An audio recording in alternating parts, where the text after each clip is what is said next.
that how this narrative is working, why it is working, and also, unfortunately, it is working in deep collusion with external actors.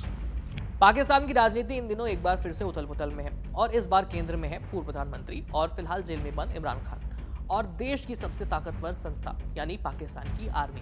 ताज़ा विवाद तब शुरू हुआ जब इमरान खान ने army chief Asim Munir पर बेहद गंभीर आरोप लगाए। उन्हें यहां तक कह दिया उनके बारे में कि वो मानसिक रूप से अस्थिर है।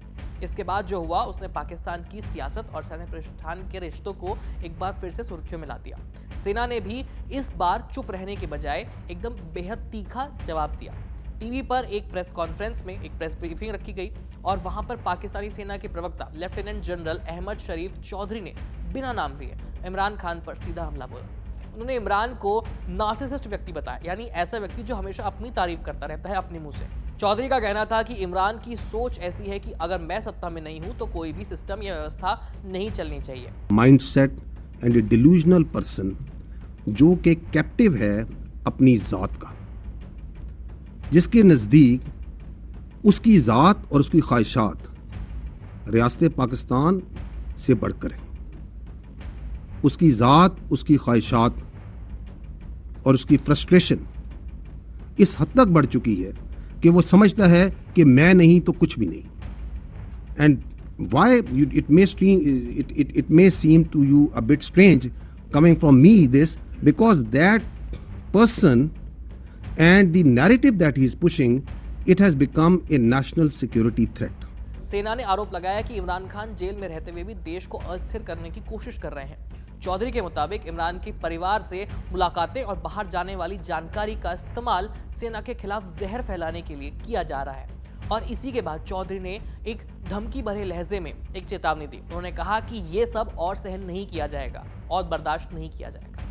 हाल ही में इमरान खान की बहन ने जेल में उनसे मुलाकात की थी और बाहर आकर कहा था कि इमरान आर्मी चीफ से बेहद नाराज हैं। सेना का दावा है कि इसी तरह की मुलाकातें जानबूझकर माहौल को बिगाड़ने के लिए इस्तेमाल हो रही हैं। विवाद की एक और बड़ी वजह बनी इमरान खान की वो सोशल मीडिया पोस्ट जिसमें उन्होंने जनरल आसिम मुनीर पर पाकिस्तान के संविधान को कमजोर करने का आरोप लगाया था। इमरान ने लिखा कि उन्हें और उनकी पत्नी बुशरा बीबी को झूठे मामलों में फंसाया गया है और जेल में अलग थलग रखकर मानसिक दबाव उन पर बनाया जा रहा है। इमरान की पार्टी पीटीआई के प्रवक्ता जुल्फिकार बुखारी ने सेना की प्रेस कॉन्फ्रेंस को एक भावुक रिएक्शन बताया है।